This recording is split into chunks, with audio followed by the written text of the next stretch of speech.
യൂട്യൂബിന് വിട.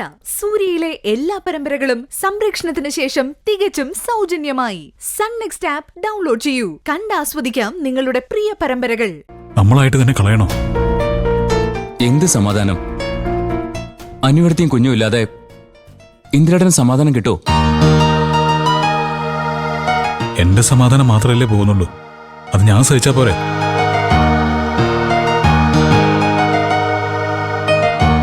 അനുവും കുഞ്ഞും അവളുടെ വീട്ടിൽ സമാധാനത്തോടെ കഴിയട്ടെ. അമ്മയും സോനിയും പ്രശ്നങ്ങളില്ലാതെ ഇവിടെയും കഴിയട്ടെ.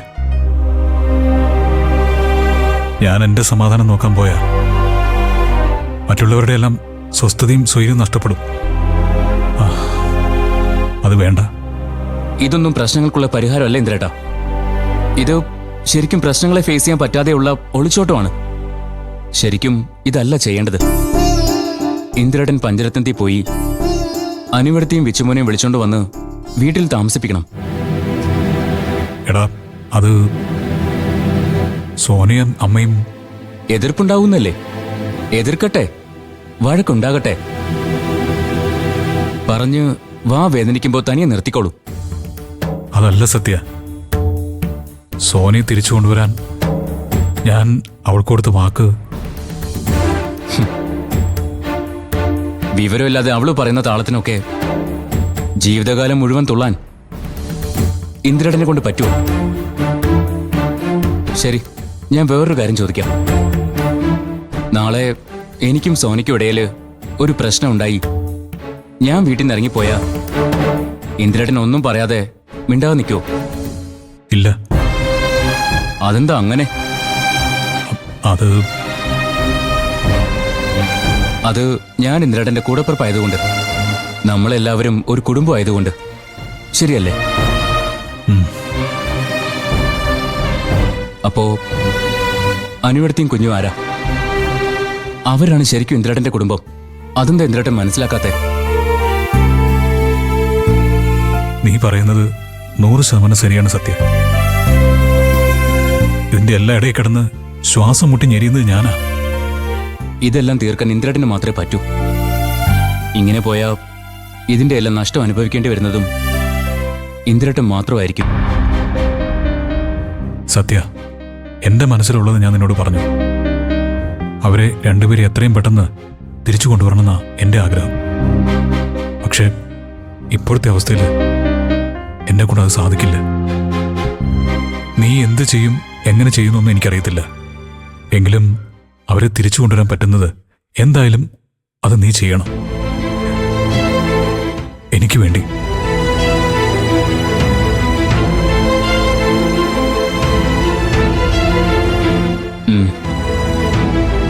ഞാൻ ശ്രമിക്കാം ഇന്ദിരേട്ടാ.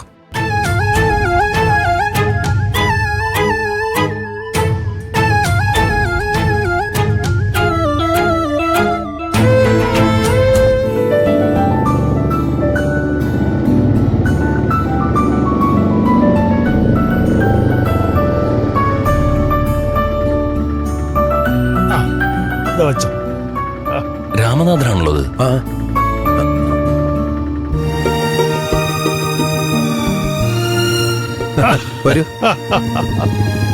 ബാലൻ ഇവിടെ ഉണ്ടായിരുന്നോ? എപ്പോ വന്നു? ഞാൻ രാവിലെ വന്നാ. ഓ, ചീരുമോള് കുറച്ചു ദിവസം ഇവിടെയാ. ആണോ? ആ, അനുപമി ഉണ്ടല്ലോ. 3 മക്കളും അടുത്തുള്ളതിന്റെ സന്തോഷം ഭാഷന്റെ മുഖത്ത് കാണാനുണ്ടല്ലോ. അതിലും സന്തോഷമല്ലേ എനിക്ക് രാമനാഥനെ കണ്ടപ്പോ. ബാലനെ പോലെ തന്നെ മരുമകളെ കാണാൻ രാമനാഥൻ ഇത്രയിടം വരെ വന്നല്ലോ. ആ, എവിടെ ദേമോള്? ആ, കുളിക്കാ. അങ്കിള് കേറി വാ, അകത്തിരിക്കാം. ഓ, ആയിക്കോട്ടെ.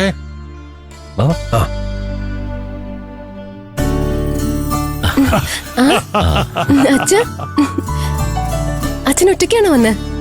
അതേ മോളെ, ട്രഷറി വന്നപ്പോ പെട്ടെന്ന് നിന്നെ ഒന്ന് കാണണമെന്ന് തോന്നി. ആ, മോൾക്ക് സുഖാണല്ലോ? അതെ അച്ഛ. അച്ഛന് കൃത്യമായിട്ട് മരുന്നൊക്കെ കഴിക്കുന്നുണ്ടല്ലേ? അതുകൊണ്ടല്ലേ ഞാൻ ഇങ്ങനെ ഓടിച്ചാടി നടക്കുന്നത് മാഷേ. മോള് സിന്ദൂരം തൊട്ടില്ലേ?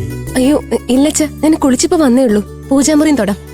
നമ്മോട് ചെല്ല്. ഓ ചെല്ലുമോളെ, വാ വാ.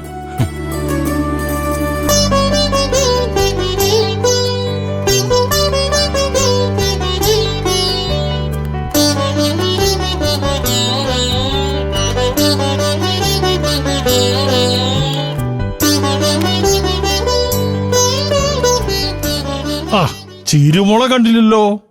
അവള് മക്കൾക്ക് പാല് കൊടുക്ക. ഞാൻ വിളിക്കാം. ആ ആയിക്കോട്ടെ ആയിക്കോട്ടെ, ഇപ്പൊ വിളിക്കണ്ട. ആളിവിടെ ഉണ്ടല്ലോ. ആ ഞാൻ സാവധാനം കണ്ടോളാം. ഏതായാലും നിങ്ങളുടെ ഒക്കെ ഭർത്താക്കന്മാര് വലിയ മനസ്സുള്ളവരാ. അച്ഛനെ കാണണമെന്ന് തോന്നുമ്പോ അവര് നിങ്ങളെ സന്തോഷത്തോടുകൂടി ഇങ്ങോട്ട് അയക്കുന്നുണ്ടല്ലോ.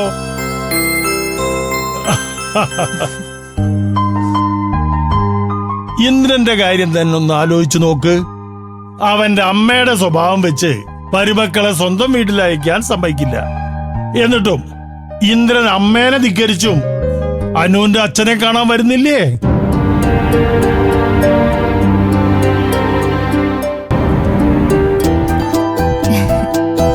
ആ ചിരുമോളെ, മക്കളുറങ്ങിയോ? ഇല്ലെങ്കിലേ അവര് പാല് കുടിച്ചിട്ട് കളിക്കുക. ആ വിനയനെയും സമ്മതിക്കണം കേട്ടോ. രണ്ടു കുഞ്ഞുങ്ങളെയും ഭാര്യയും കാണാതെ അവനും അവന്റെ വീട്ടിൽ തന്നെ ഇരിക്കുന്നുണ്ടല്ലോ. പോരാത്തതിന് അച്ഛനും അങ്ങ് പോകുന്നു.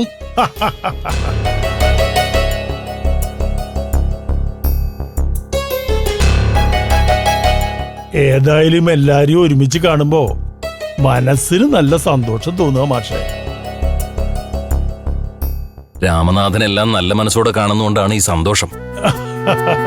രാമനാഥന്റെ ഈ മനസ്സ് ശബരിക്കും ഓ കിട്ടിയിട്ടുണ്ട്. ഈശ്വര, അത് ഞങ്ങളുടെ ഒക്കെ ഒരു ഭാഗ്യ. ഞാൻ ഇങ്ങോട്ട് പോന്നതേ ചിലപ്പോ അവൻ ഇഷ്ടപ്പെട്ട് കാണത്തില്ല. ഞാൻ ഇങ്ങോട്ട് വന്ന സ്ഥിതിക്ക് ഇനി 2 ദിവസത്തിന് അവന് ഭാര്യ വീട്ടിലോട്ട് വരാൻ പറ്റത്തില്ലല്ലോ.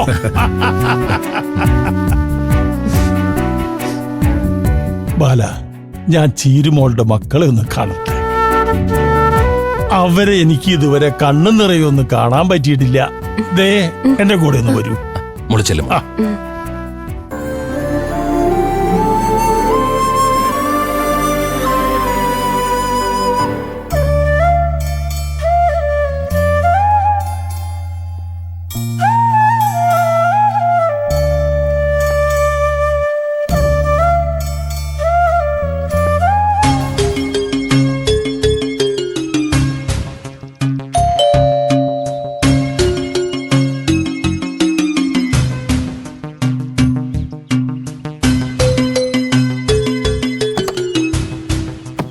അച്ഛൻ വന്നില്ലേ?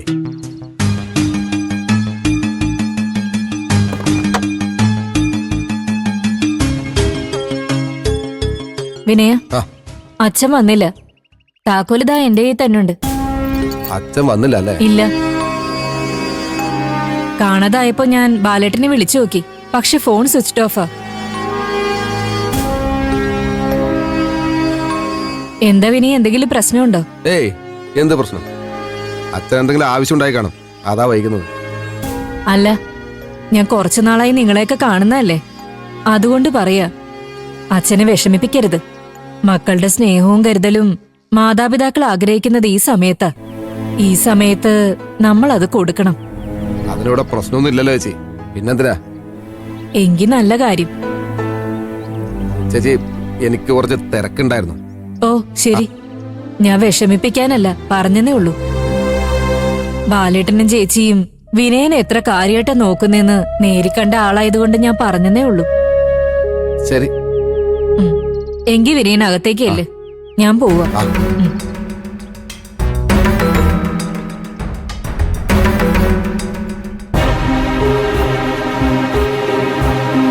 ശ്ശോ, എന്നാലും അച്ഛൻ പോയിട്ട് എത്ര സമയായി, ഇതുവരെ വന്നില്ലല്ലോ.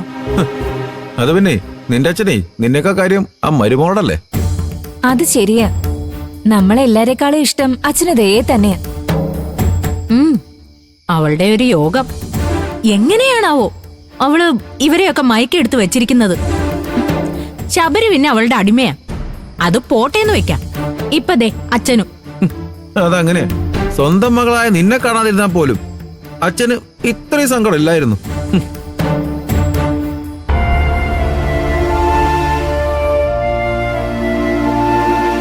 എന്താ എല്ലാവരും കൂടി ഒരു ചർച്ച?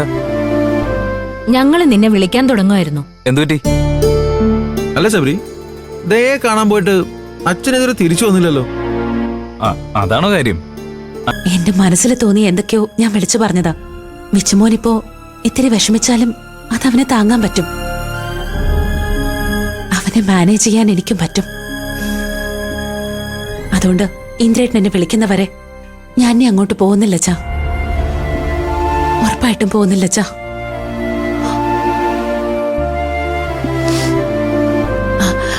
ദയക്ക് ഭക്ഷണം കഴിച്ചിട്ട് മരുന്ന് കഴിക്കാനുള്ളതാ. ഞാൻ വേഗം കറി വെക്കട്ടെ.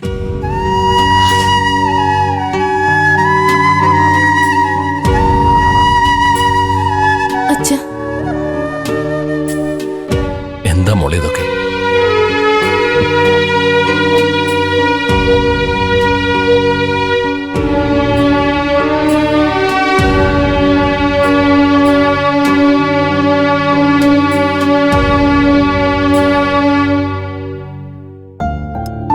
ആ മതി മതി.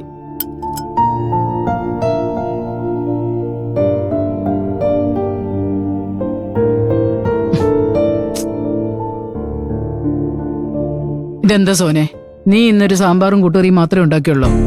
ആ അത്രേ ഉണ്ടാക്കിയുള്ളൂ. എന്തു പറ്റി? അല്ല ഒന്നുമില്ല, ഇവിടെ ആവശ്യത്തിന് പച്ചക്കറി വാങ്ങിച്ചു വെച്ചിട്ടുണ്ടല്ലോ. അതൊക്കെ അവർക്ക് ഇഷ്ടമായതുകൊണ്ടല്ലേ അവര് മാർക്കറ്റിൽ നിന്ന് വരുമ്പോ അതൊക്കെ വാങ്ങിച്ചോണ്ട് വരുന്നത്. അല്ല, ഇതിന്റെ കൂടെ ഒരു തോരനും കൂടി ഉണ്ടാക്കിയിരുന്നെങ്കിൽ എത്ര നന്നായിരുന്നേനെ. ഒന്ന് പോവാമ്മേ. കൊച്ചിനെ നോക്കുന്നതിനിടെ ഇത്രയും ചെയ്യുന്ന തന്നെ ഞാനായിട്ടാ. വയസ്സാകും തോറും അമ്മയ്ക്ക് വിശപ്പും കൊതി ഇത്തിരി കൂടുതലാ. എന്റെ കാര്യം മാത്രമാണോടി? ജോലി ചെയ്തു വരുന്ന നിന്റെ 2 ഏട്ടന്മാരില്ലേ? അവർക്കെന്താ ഇതൊന്നും ഇറങ്ങില്ലേ? നിന്റെ ഈ വർത്താനം കേട്ടാ ആരും കിട്ടിയതും കഴിച്ചോണ്ട് പോയിക്കോളും.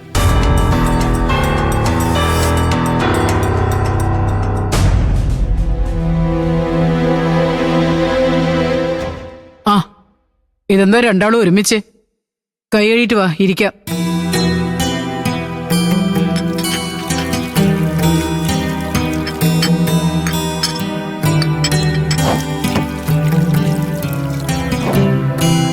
ഒരു വണ്ടി വർക്ക്ഷോപ്പിലാ, അതാ രണ്ടാളും ഒരുമിച്ച് വന്നേ. നീ അവർക്ക് ചോറ് വിളമ്പ്, ഞാൻ അപ്പോഴേക്കും പപ്പടം കാച്ചാം. അമ്മ അവിടെ ഇരുന്ന് കഴിക്ക്. എന്റെ ജീവിതമായി പപ്പടമായിട്ടിരിക്കുക. ഉള്ളത് മതി, ഇരിക്കമ്മേ.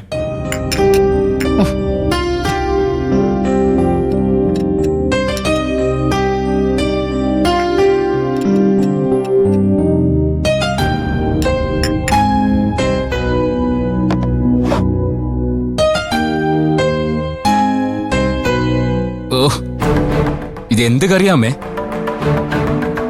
സാമ്പാർ അതോ രസോ?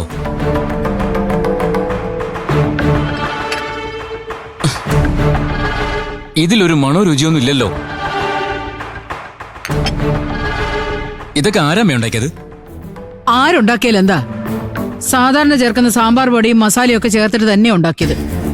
ആണോ? പിന്നെ ഇതിന് എന്ത് പറ്റി? ഏട്ടത്തെ സാമ്പാർ ഉണ്ടാക്കിയാലേ അതിന്റെ മണം മാത്രം മതി ചോറ് തന്നെ.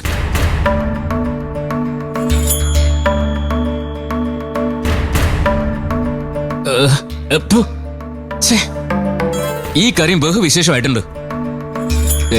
മുളക് കുത്തിട്ട് വായിൽ വെക്കാൻ പറ്റുന്നില്ല, ഉപ്പും കുറവ്. ഇതേ നമ്മുടെ ഏട്ടത്തെ ആയിരുന്നെങ്കിലേ ഇതില് കുറച്ച് തേങ്ങയൊക്കെ ചിരകിയിട്ട് നല്ല അടിപൊളിയാക്കിയേനെ. ആ തെങ്ങിക്കറി 2 തേങ്ങ ഇട്ടതാടാ. മിണ്ടാ തിരഞ്ഞെടുത്ത് എന്നിട്ട് പോവാൻ നോക്കടാ.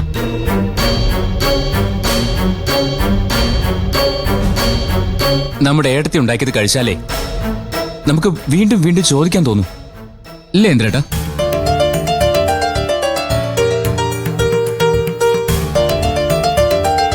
ഈ ചോറെങ്കിലും ഒന്ന് പാകത്തിന് വേവിക്കായിരുന്നില്ലേ അമ്മേ? എങ്കിലേ കഞ്ഞിവെള്ളം ഒഴിച്ച് കഞ്ഞി കുടിക്കും പോലെ കുടിക്കായിരുന്നു. ശരിക്കുവേ ഭക്ഷണത്തിന് മുമ്പ് ഇരിക്കുമ്പോഴാ ഏട്ടത്തിന്റെ വില മനസ്സിലാവുന്നത്. മതിയടാ, നിർത്ത്.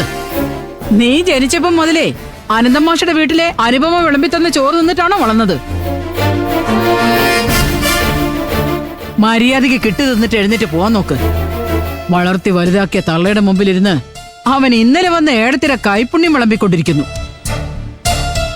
എന്റെ അമ്മ എന്തിനെങ്ങനെ ക്ഷോഭിക്കുന്നേ? ഞാനൊരു സത്യമല്ലേ പറഞ്ഞത്? ഏടത്തിയമ്മ ഉണ്ടാക്കിയ ആഹാരം അമ്മയും കഴിച്ചിട്ടുള്ളതല്ലേ? അതിന് നിന്റെ അനിയത്തി കഷ്ടപ്പെട്ടുണ്ടാക്കിയ ആഹാരം കൊള്ളില്ലെന്നും പറഞ്ഞ് അതിന്റെ മുമ്പിലിരുന്ന് മറ്റവളെ വർണ്ണിച്ച അതിന്റെ അർത്ഥം എന്താടാ? ഞാൻ ആരെയും വർണ്ണിച്ചിട്ടുമില്ല, മോശമാക്കിയിട്ടുമില്ല. എന്റെ അഭിപ്രായം ഞാൻ തുറന്നു പറഞ്ഞേ ഉള്ളൂ. ആ അവന്റെ ഒരു അഭിപ്രായം. കുടുംബത്തിനോട് കൂറില്ലാത്ത നന്ദി കെട്ടവൻ. എന്താ അമ്മ ഇത്? ഞാൻ എന്ത് നന്ദികേടെ കാണിച്ചേ? പിന്നല്ലാതെ ഞങ്ങളെ അപമാനിക്കാൻ വേണ്ടിയല്ലടാ നീ ഇപ്പൊ അവളുടെ കാര്യം എടുത്തിട്ടത്.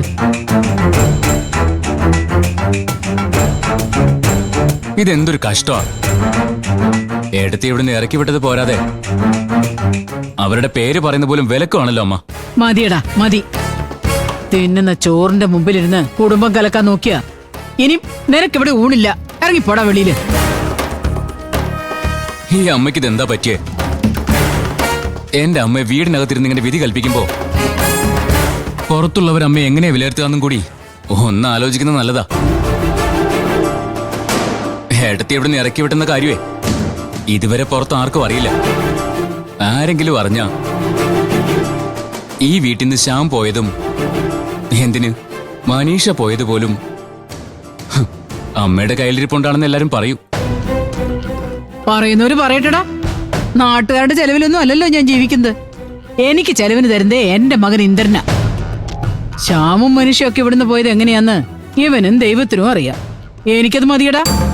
പക്ഷേ ഏടത്തി അതുപോലെ ഇറങ്ങി പോവില്ലെന്ന് ഈ നാട്ടുകാർക്കൊക്കെ അറിയാമേ. ദൈവത്തിനും അറിയാം. അതുകൊണ്ടാ ഞാൻ പറഞ്ഞത്, ഏടത്തി അമ്മ ഇറക്കി വിട്ടതാണെന്ന സത്യം പുറത്തറിഞ്ഞ ബാക്കിയുള്ളവർ പോയതിന്റെ കുറ്റം കൂടി ഏടത്തി അറിയാവുന്നവര് അമ്മയുടെ തലയിലിടും. ആളുകളൊക്കെ അങ്ങനെ വിലയിരുത്തും അമ്മേ. എടാ നിന്നെ പോലെ അറിവും നിറവും ഇല്ലാത്തവരൊക്കെ അങ്ങനെയൊക്കെ ചെയ്യുമായിരിക്കും. പറഞ്ഞിട്ട് കാര്യമില്ലടാ.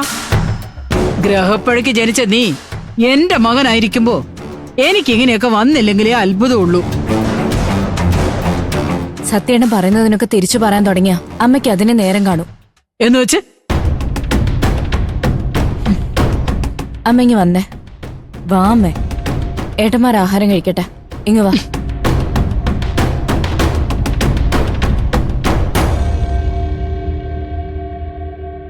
ഒന്ന് വിടുപെണ്ണേ. അമ്മ ദയവ് ചെയ്ത് അമ്മ സത്യേട്ടൻ്റെ അടുത്തൊന്ന് സംസാരിക്കല്ലേ. ഞാൻ പിന്നെ അവനെ പിടിച്ച് മിണ്ടാതിരിക്കണോടി. അതല്ലമ്മേ, എനിക്ക് തോന്നുന്നത് ഇത് ഇന്ദ്രേട്ടനും സത്യേട്ടനും അറിഞ്ഞുകൊണ്ടുള്ള നാടകമാണ്. അല്ലെങ്കിൽ സത്യേട്ടൻ അമ്മയുടെ വഴക്കുണ്ടാക്കാൻ വന്ന് ഇന്ദ്രേട്ടനെ ഇടപെടണ്ടല്ലേ.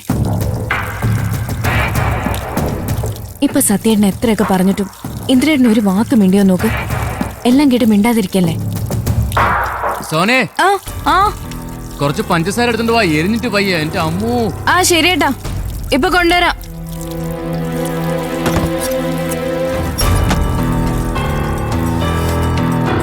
നീ ഇത് കുടിച്ചേ. ഇതായിട്ടാ.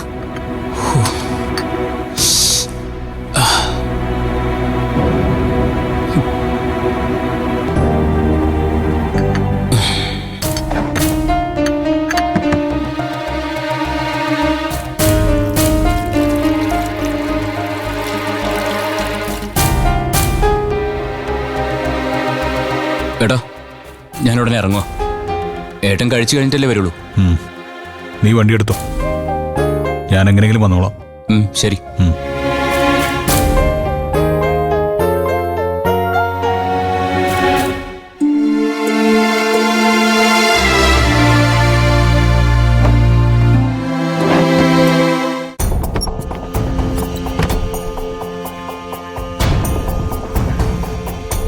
ഒരു മിനിറ്റ്.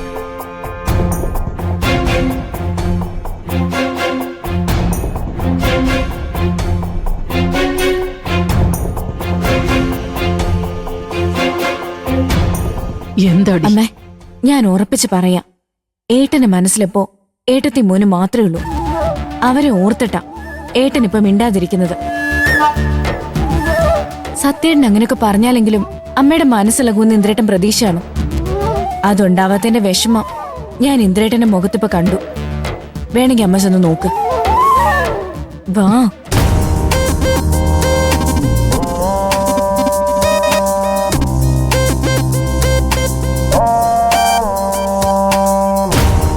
നീ മനസ്സിൽ നിന്ന് കളയണം. സ്വയം ഇങ്ങനെ നേരെ ജീവിച്ചതുകൊണ്ട് ഒരു പ്രയോജനമില്ലെന്ന് നീ മനസ്സിലാക്കണം.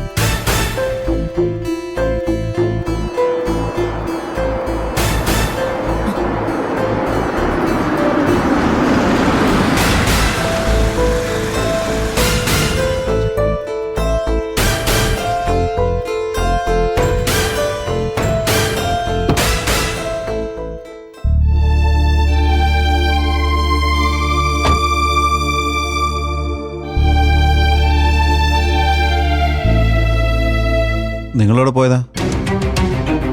സുശീലയുടെ വീട്ടിൽ പോയ കാര്യം സച്ചിയേട്ടൻ അറിഞ്ഞു കാണൂ.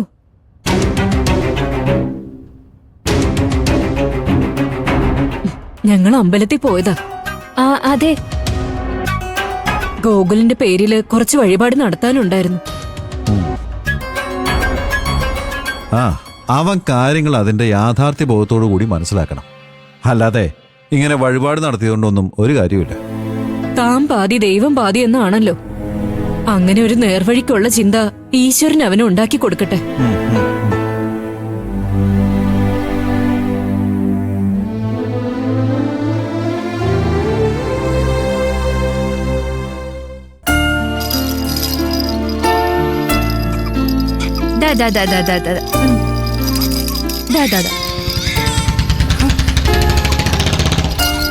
ഓ കരയല്ലേ?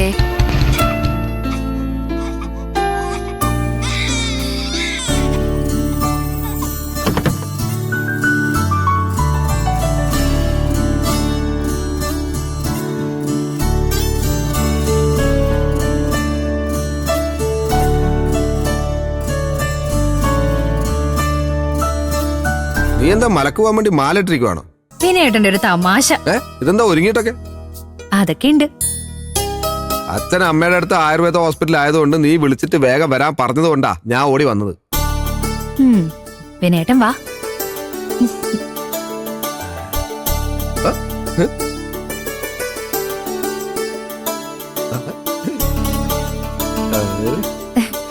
മക്കളെ, ദേ നിങ്ങളുടെ അച്ഛൻ വന്നല്ലോ. ഇന്ന് നമുക്ക് 4 പേർക്കും കൂടെ അടിച്ചു പൊളിച്ച് ഹോസ്പിറ്റലിൽ പോയിട്ട് വരാട്ടോ. ഹോസ്പിറ്റലിൽ പോകാനോ? അതെ. നീ ഇത്രയും നാളും അച്ഛന്റെ കൂടെ അല്ലേ ഹോസ്പിറ്റലിൽ പോയിക്കൊണ്ടിരുന്നത്? ഇന്നത്തെ എത്ര പ്രത്യേകത? അച്ഛൻ അമ്മയുടെ അടുത്ത് പോയിരിക്കല്ലേ. അതിന് അത് മാത്രല്ല, ഞാൻ വിനേട്ടനോട് പറയാതെ കുഞ്ഞുങ്ങളെയും കൊണ്ട് ഹോസ്പിറ്റലിൽ പോയാ വിനേട്ടനത് ഫീൽ ചെയ്താലോ. പിന്നെ ഞാൻ പോയിട്ട് വന്നു കഴിയുമ്പോ വെറുതെ എന്നെ വഴക്ക് പറയും. നീ എന്തിനും എന്റെ മക്കളെയും കൊണ്ട് എന്നോട് ചോദിക്കാതെ ഹോസ്പിറ്റലിൽ പോയേന്നൊക്കെ ചോദിക്കില്ലേ? ഞാൻ അങ്ങനെയൊന്നും ചോദിക്കൂല. നീ വെറുതെ എന്ന് കോലം കേട്ടാതെ നിന്റെ കാര്യം നോക്കി ചെയ്തു. എനിക്ക് എന്റെ വിനേട്ടന്റെയും മക്കളുടെയും കാര്യമല്ലാതെ വേറെ എന്താ നോക്കാനുള്ളത്? വെറുതെ നിന്ന് സമയം കളയാതെ ഒരു മോളെ എടുക്ക വിനേട്ടാ, നമുക്ക് ഹോസ്പിറ്റലിൽ പോവാം. എനിക്ക് വയ്യാന്ന് പറഞ്ഞില്ലേ? ചുമ്മാ കളിക്കില്ലേ വിനേട്ടാ? ഇതൊക്കെ വിനേട്ടന്റെ വെറുതെ ഉള്ള ജാടയല്ലേ? എനിക്കറിയില്ല എന്റെ വിനേട്ടന്.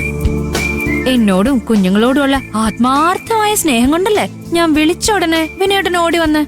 അല്ലേ അല്ലേ? അല്ലെങ്കിൽ പറ, അല്ലെങ്കിൽ പറ. അല്ലെങ്കിൽ പിന്നെ വിനേട്ടൻ എന്തിനാ വന്നേ? അല്ല, ശരി, ഹോസ്പിറ്റലിൽ പോവാം. ഞാൻ പോയിട്ട് ഓട്ടോ വിളിച്ചിട്ട്.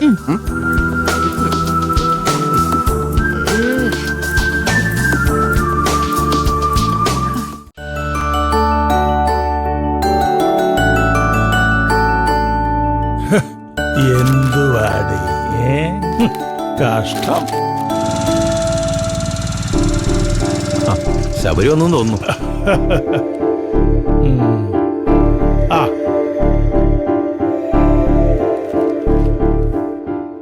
അച്ഛാ, എനിക്ക് നാളെ കണ്ണൂർ വരെ ഒന്ന് പോണം.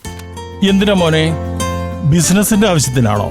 അതെ, കുറച്ചുനാൾ മുൻപ് കണ്ണൂർ ഒരു ഷോപ്പ് നടത്തിയിരുന്ന ആള് നമ്മുടെ കയ്യിൽ നിന്ന് 2.5 ലക്ഷം രൂപയുടെ സാധനം വാങ്ങിയിട്ട് അത് തരാതെ ഷോപ്പ് മറ്റൊരാൾക്ക് വിറ്റിട്ട് ദുബായിക്ക് പോയി.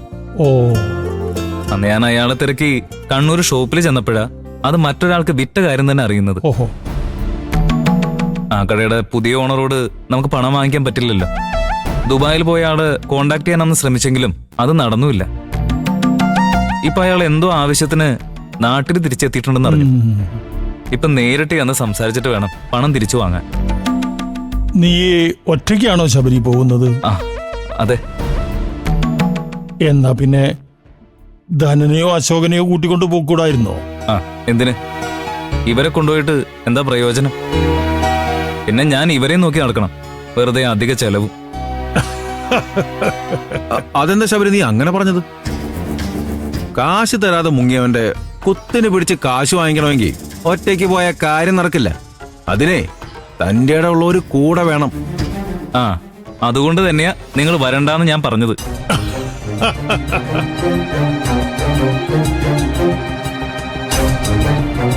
രഘുവേട്ടൻ കൂടെ വന്നിരുന്നെങ്കിൽ പ്രയോജനം ഉണ്ടായിരുന്നേനെ. പക്ഷെ ഈ സമയത്ത് രഘുവേട്ടൻ വന്ന ദയക്ക് അവിടെ പെട്ടെന്ന് ആശുപത്രിയിലെങ്ങാനും പോണ്ടി വന്ന അവിടെ ആരും ഇല്ലാതാവും. അതുകൊണ്ട് രഘുവേട്ടനെ കൊണ്ടുപോകാൻ പറ്റില്ല. നീ ഒറ്റയ്ക്ക് ചെന്നാൽ അയാൾ എങ്ങനെയായിരിക്കും പെരുമാറുമെന്ന് ആലോചിച്ചിട്ട് ഒരാശങ്ക. അങ്ങനെ കുഴപ്പമൊന്നും ഉണ്ടാവില്ല അച്ഛാ. ആ കടയുടെ പുതിയ ഓണറൊക്കെ നമുക്ക് വേണ്ടപ്പെട്ടവരാ. ദുബായിൽ നിന്ന് യൂസഫൊക്കെ തിരിച്ചു വരുന്ന കാര്യം എന്നെ അറിയിച്ചത് തന്നെ പുതിയ ഓണറാ. ശബരി, ഏതായാലും നീ ഒറ്റയ്ക്ക് പോകുന്നതിനെ കുറിച്ച് ഒന്നുകൂടെ ചിന്തിക്കുന്നത് നല്ലതായിരിക്കുമെന്ന് എനിക്ക് തോന്നുന്നത്. നമുക്കേ ഇവിടുന്ന് ഒരു ടാക്സി വിളിച്ച് പോയിട്ട് വന്നാലോ? ആ അത് ശരി.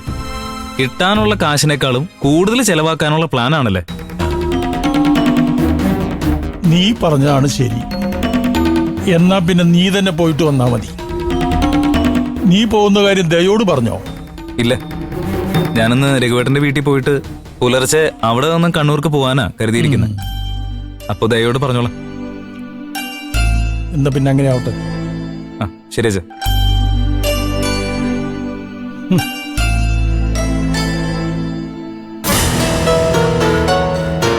Video game കളിക്കുകയാണല്ലോ. എന്തുവാടേ കഷ്ടം.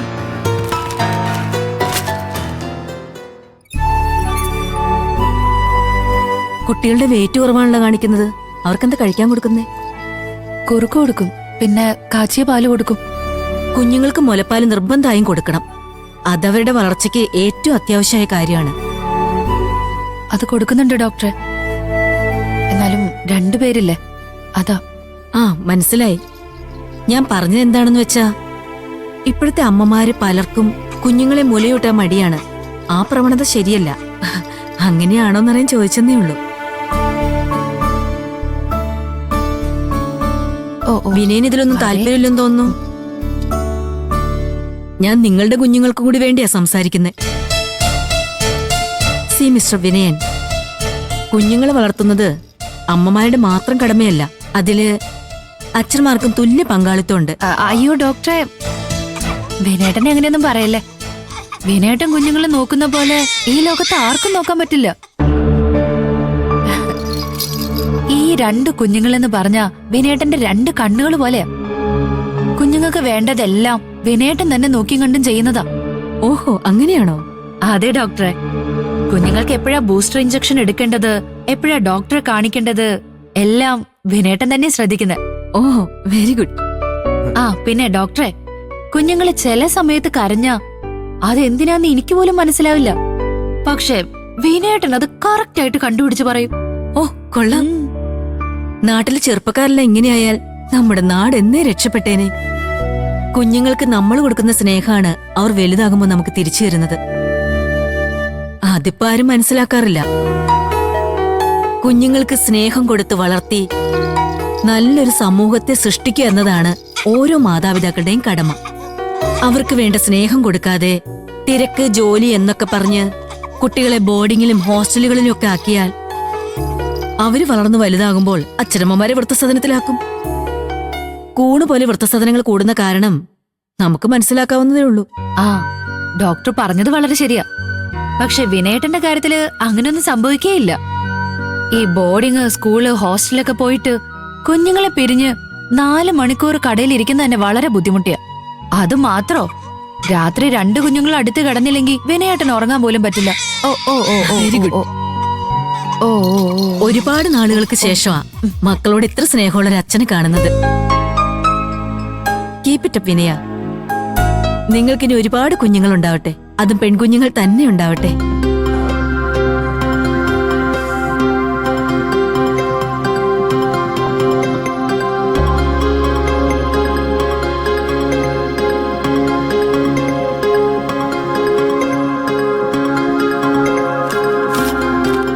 കുഞ്ഞുങ്ങൾക്ക് കൊടുക്കാനുള്ള തുള്ളിമരുന്നാ ഇത്. വിനയം തന്നെ വെച്ചോളൂ.